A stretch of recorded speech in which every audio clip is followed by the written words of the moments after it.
only way. Oh, wait. Otherwise, how are I'll you gonna act like it. find All all right, this content? I'm Lo-Fi Hip Hop Girl now, or Lo-Fi me. Beast to Study 2 Girl. Oh, yeah, and like you can have the cat. How you can like. Oh the yeah. cat Cat in the has. corner. Oh yeah. Oh my god. Do I have a book? I do have a book. We're So all this is my we're all book Lo-Fi I'm Girl. staring at.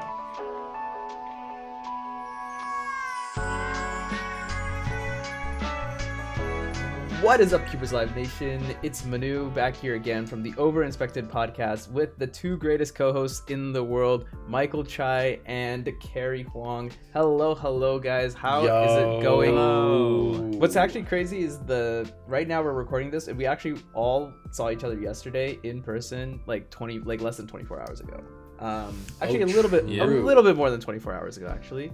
It was Basque 47. Basque Berkeley 47, Berkeley Pride, yeah. So it was a cool competition that we were all at. Chai and I showed up to do some impromptu streaming, which was pretty funny because I feel like we walked into the competition, we got all our stuff, we're saying hi to everyone, everyone's like, why are you here? Yeah, yay. It was Did people actually say that? Is it because you weren't registered or? Not only were we Essentially. not registered, but like we didn't tell anyone that we were going to stream it because we did not decide that we were going to stream the event until like a day before. Okay, yeah. That makes sense. Well- But for them to say, why are you here? That's like kind of judgmental. They should be like, oh my gosh, you're here, you know? So, per the words of Ryan Gaju, he always says, "Look who decided to show up." Oh, yeah.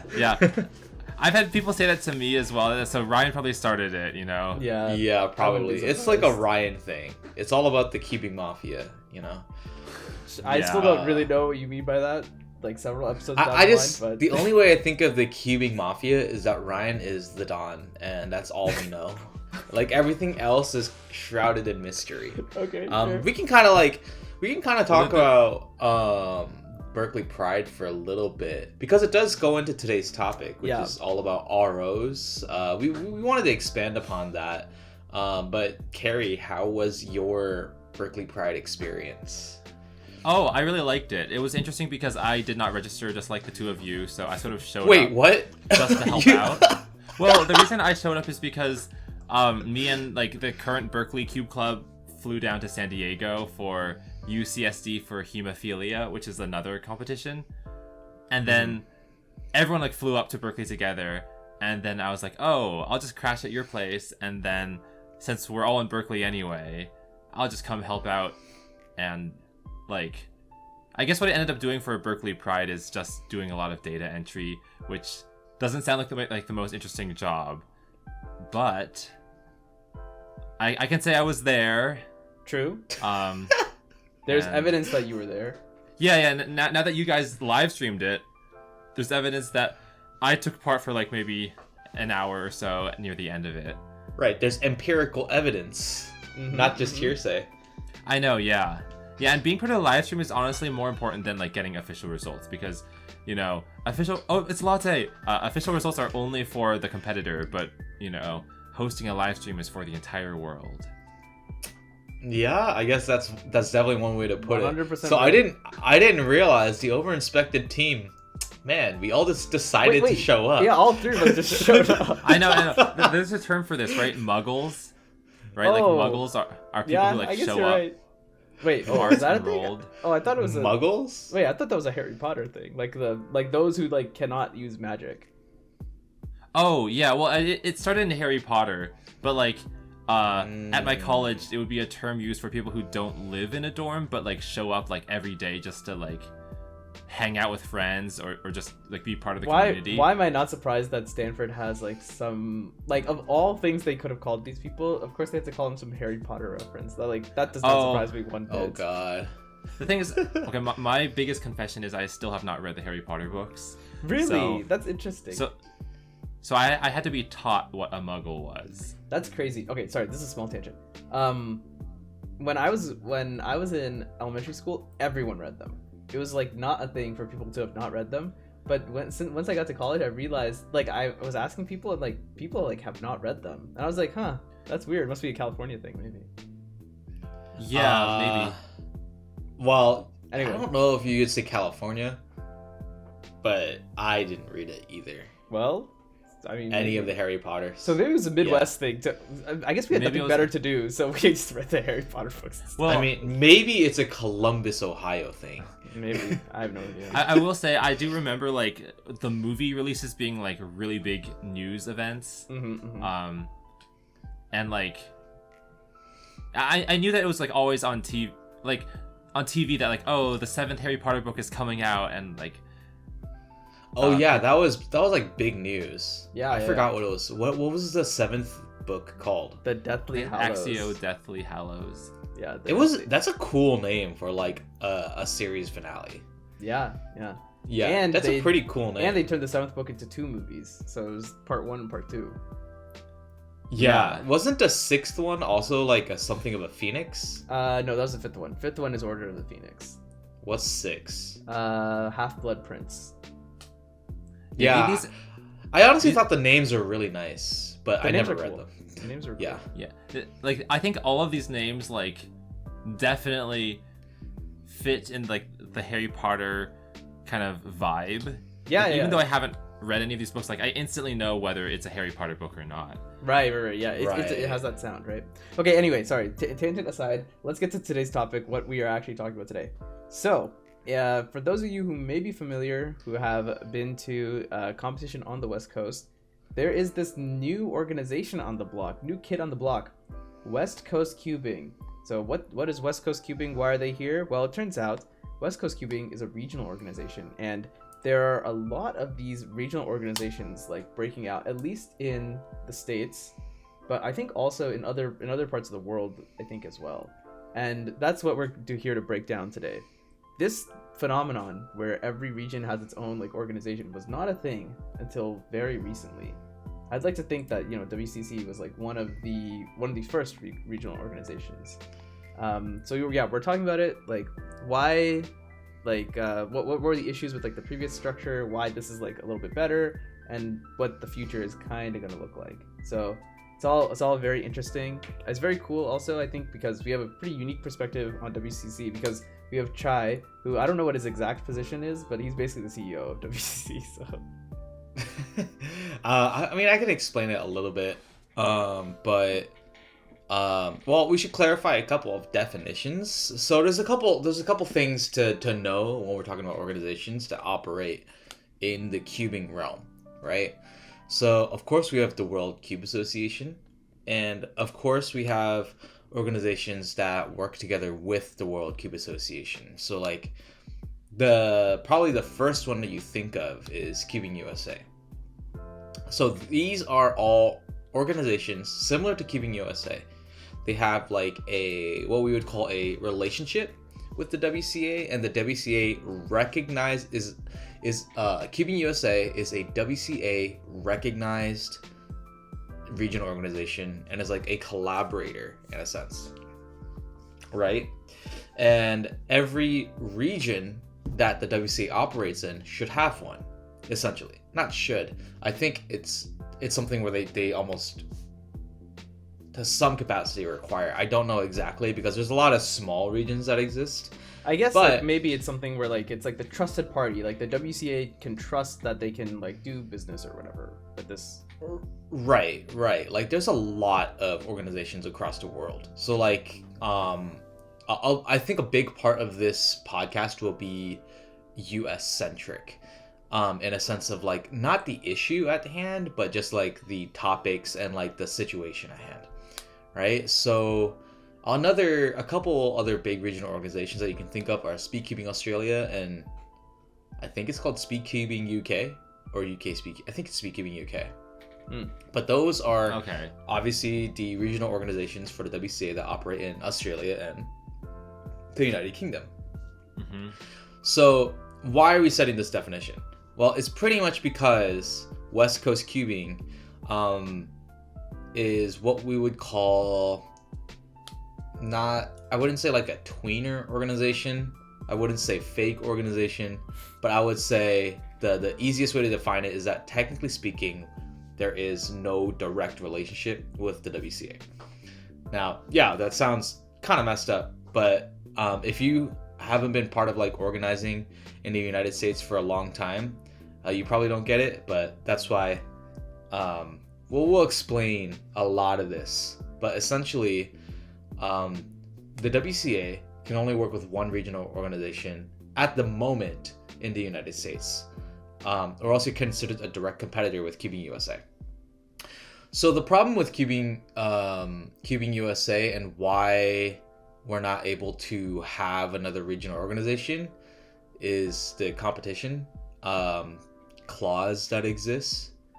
But we realized that the United States of America has too much ground to cover. Makes sense.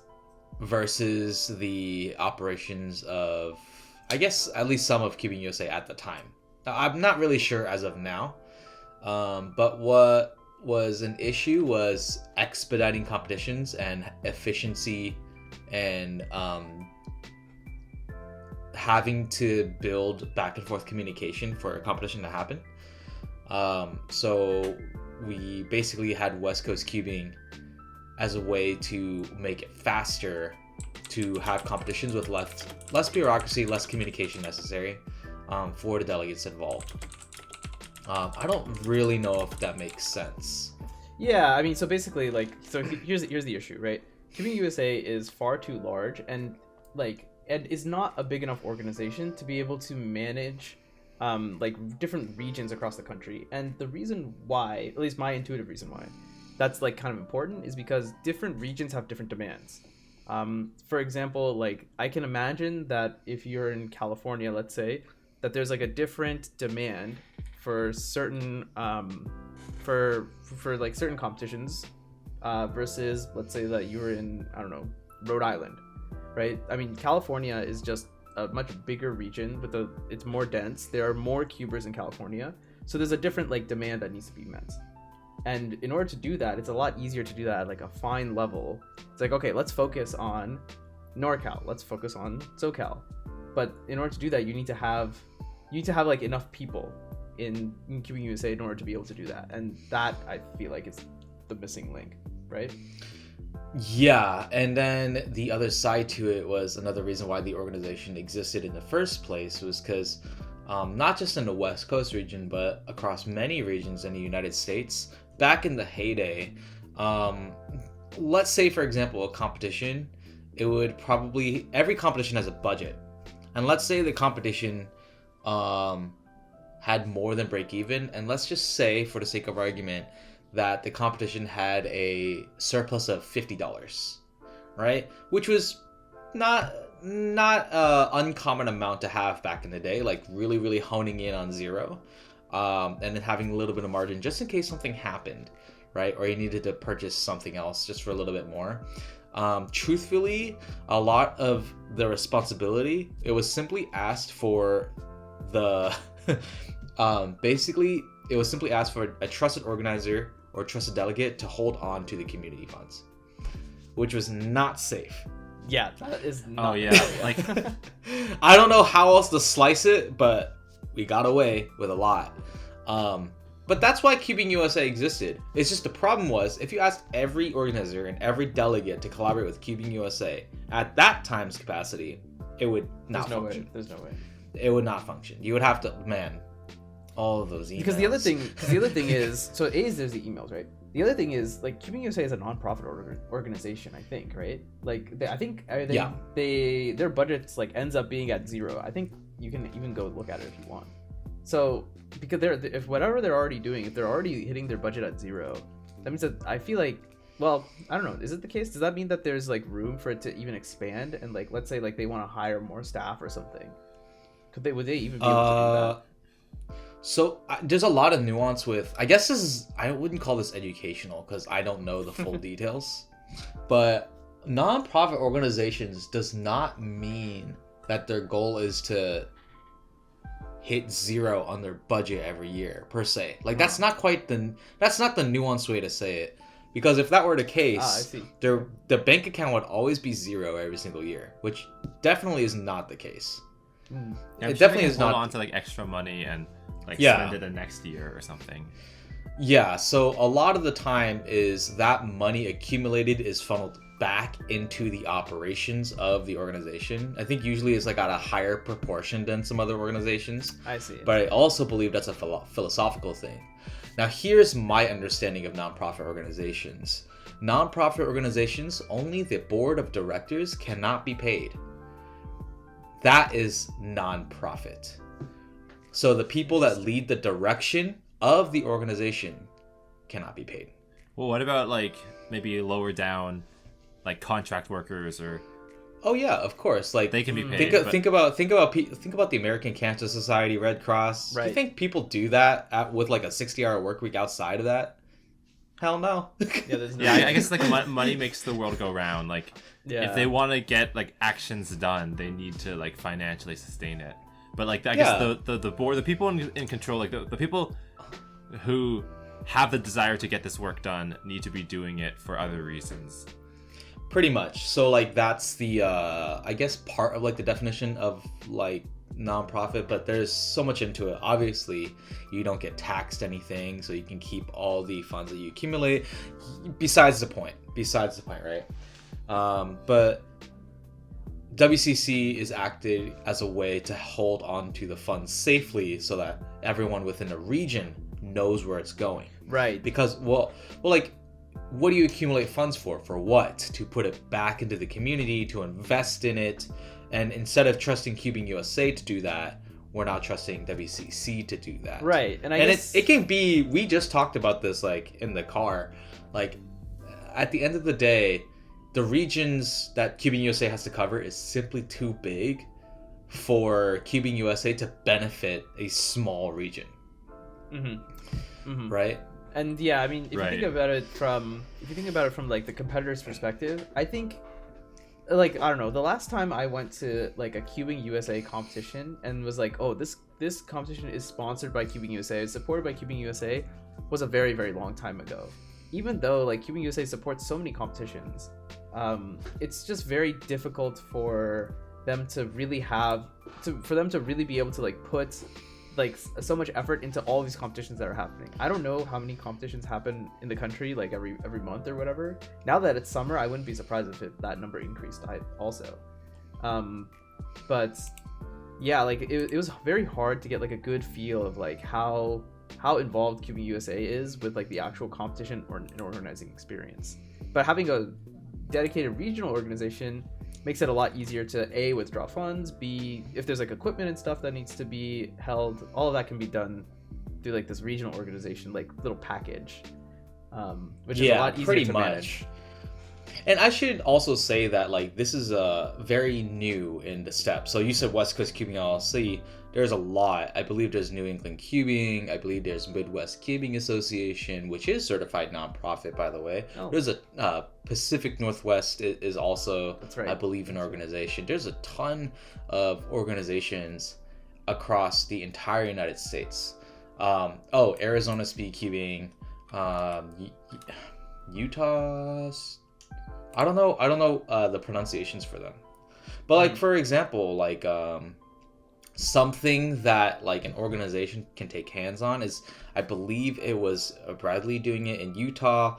I'm pretty sure Calvin collaborated with it, but we talked about it too as a potential idea. But having like a regional based ladder that the organization can take part of, and just having this little mini competition, and I think it's just totally within the realms of like the operational capabilities. Yeah. Another advantage I would like to say that that we got, I think we got out of WCC is, the exposure. It's a lot easier for people to know, like, hey, it's a WCC comp. I think another thing which is really cool is because like there's like an official organization, right? Official in air quotes. There's, you know, WCC is running all these competitions, and everyone knows it. So now, like I think this is really cool. We have a WCC community Discord, which, you know, people know that like, all right, like this is the real Discord. Like, you know, people can go here to get news on when new competitions get announced. They can open threads if people want to discuss like results or things that happened at like whatever competition they went to, find new friends. You know, if they're gonna go to a competition that's outside of, let's say you're a NorCal Cuber, you want to go to SoCal, you can see it all there. I think it's kind of cool, actually. It's like a little hub of information.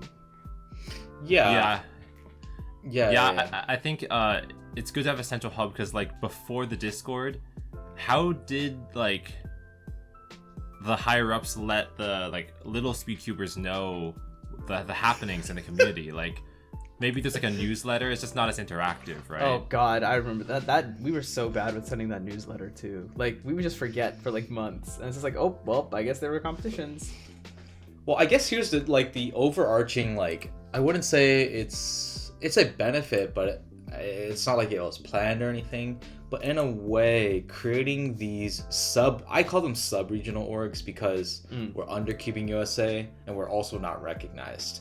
So it's just one of those things where what I like about the advent of it is it kind of builds this sense of team. And the execution of like how your delegate team and organizer team works together is up to the organizations and communications at hand. Like I'm trying to figure that out right now, but it builds this overall broader sense of team, and then that this competition over here, I'm able to contribute in a different manner rather than just being present. And that's not just speaking for me, but just speaking for any group of delegates in general, which I think is pretty cool. Yeah. Kind of like bringing that together, and then kind of connecting the cubers in a way. One of the things is, I would say, a shortcoming of WCC is we don't even have like a proper website. True. Huh. Yeah, we don't have a proper website, but we have a huge Discord. Yeah, we have a massive, possibly too large. Possibly too large. Yeah, possibly too large. But like, this is something where I think it's to the benefit, if done correctly, obviously, right? Still has to be moderated, stuff like that. But it's just more than one way to connect the community. And then we're gonna do more and more things to make it feel more like a team, and also more like a community for the cubers. Yeah, I guess that's like the idea we're kind of going for.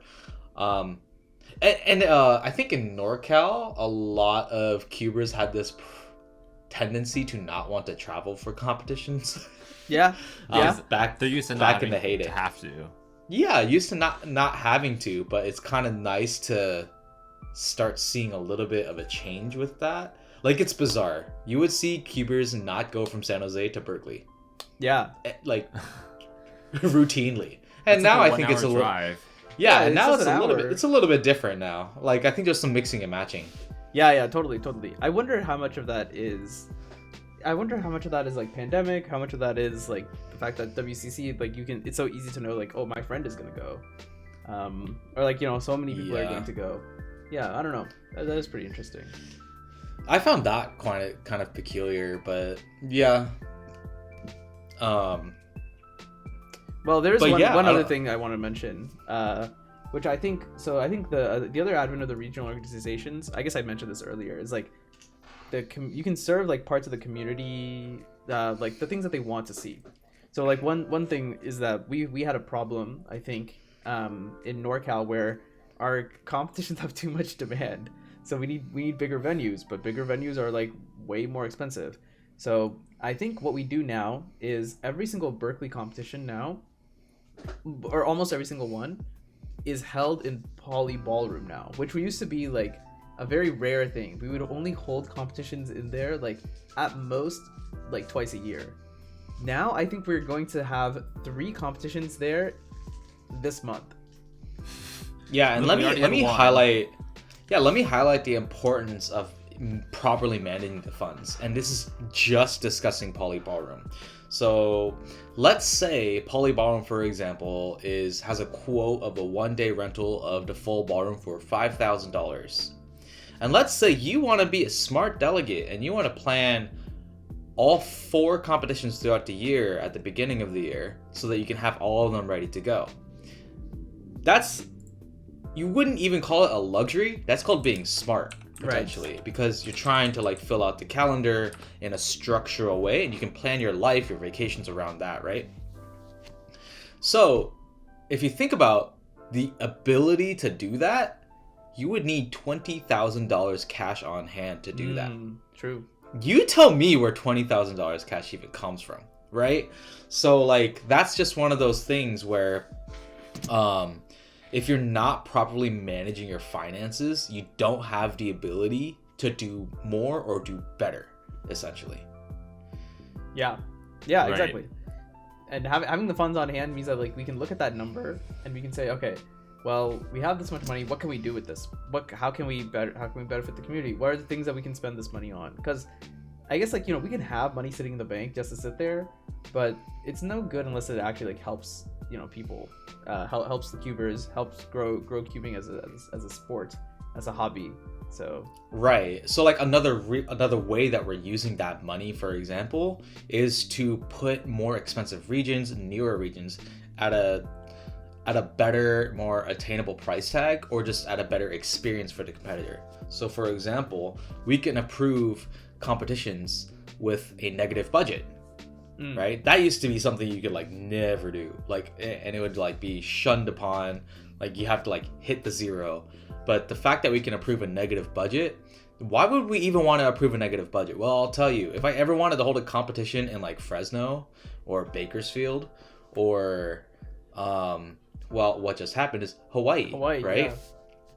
Yeah. Or maybe Eureka up in like Northern California, right? If I ever wanted to hold a competition there, there's a problem. Not enough. People might not register. But you know that there will probably be maybe 40 competitors, maybe 50 competitors. And you know what? As WCC, we want to serve those competitors. Right? And you could definitely approve a lost budget to invest in a new region, to invest in a growing region, right? Like, I think a great example of like a region that can grow is, I think, SAC Cubing, like, you know, hosted by Chris Martin. That region grew. Like, it wasn't always like flourishing, right? Yeah. Right. Now, I remember the first SAC comps. Yeah, now it's like amazing. And then like WCC wants to see more of those flourishing regions, because we know there's more cubers than just in the population dense areas, which is North Bay Area and probably like SoCal and San Diego, maybe, yeah. Or LA, San Diego, yeah. I mean, this kind of reminds me of like the chicken and egg situation, because, you know, more comps brings out more cubers, and more cubers means like comps can be more profitable. And it sort of reminds me of like also the argument for why it's worth it to build good public transportation even at a net loss. Right. Because you'll see like more people use it if the trains run on time, but it might not pay out for like 10, 20 years. Man, are we talking about the California public transportation? That's booty. Well, it's booty. I know. I mean, like okay. I feel like I should limit how many conversations end up going towards like California needs like a better train system. But, like, basically what I'm saying is like it's a long-term investment, and I think if we didn't have like regional organizations and we just like let it fall on like single people cannot wait the like however many years it's going to take to build up the community, right, to become like net zero, you know, solvency. Right. Yeah. So it's exactly. It's like, I think so exactly. So all of this like investment, it all comes back to the community, I think, in some way, shape, or form, and even in some ways it goes out to the broader like speed cubing community as a whole. This Cubers Live channel would not exist, and it would not be doing the things that we do and are planning to do without some support from WCC.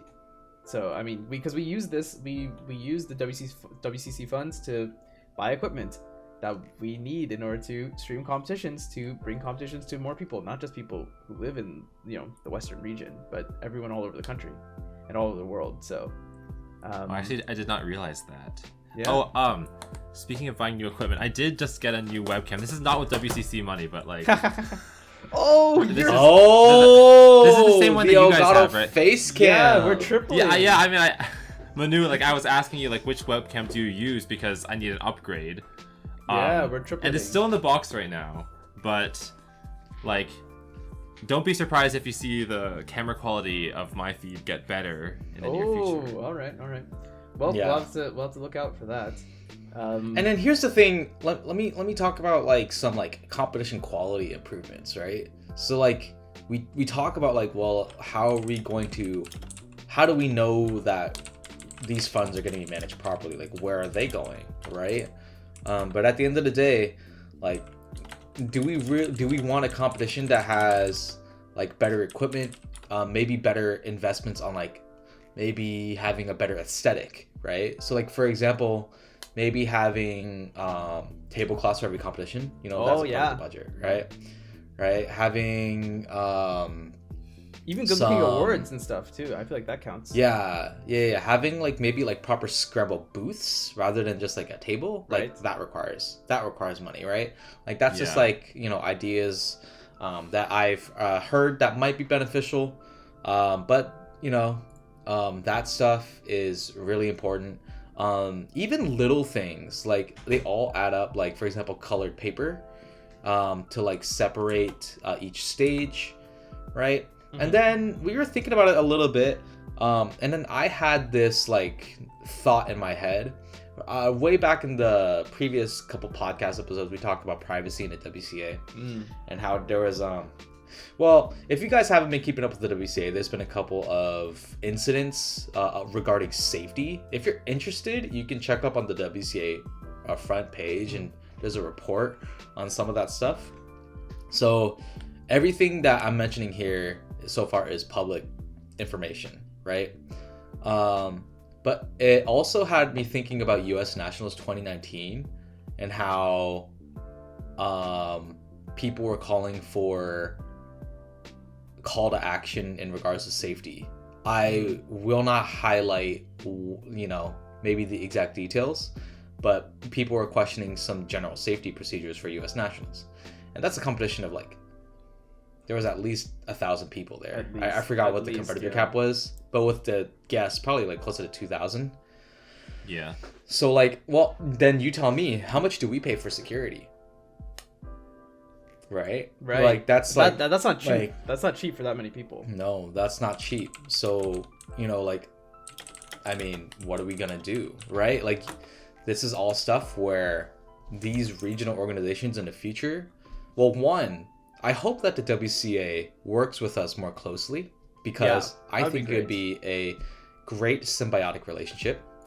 But two, I think the regional organizations are going to have to make these types of decisions with the growing community, right? And like they're going to have to make like things that are awesome for the community and things that are like, dang, I have to take care of this. Like I have to really consider this, you know? Yeah. So like there is so many good things about regional orgs, but there's a lot of hurdles, and I talk about these hurdles from first-hand experience in my first couple years of running WCC. is very weird stuff.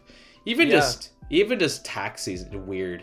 It's a new era for cubing on all fronts. You know, now we actually need to do taxes, and you know we can't just store it in like someone's bank account. But the other thing is like, if you store it in someone's bank account, they have to pay the taxes on it, even though it's not their money, which is kind of silly, right? That's so dumb.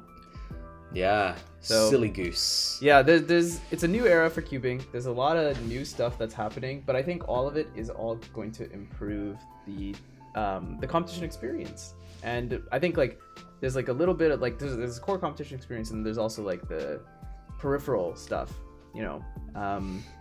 And I think all of it will improve. Yeah, these are all growing pains. Yeah, exactly. Well, come back to us. Is always the hardest. Come back to us in 3 years. It'll definitely be better. I hope it's better. I feel like I've set off a time bomb now. Like who knows? Like what if it is? I feel like in 3 years it'll be popping. Like okay. Keeping, there we go. like I ask myself this: is keeping going away in 2 years? No, I hope not. No.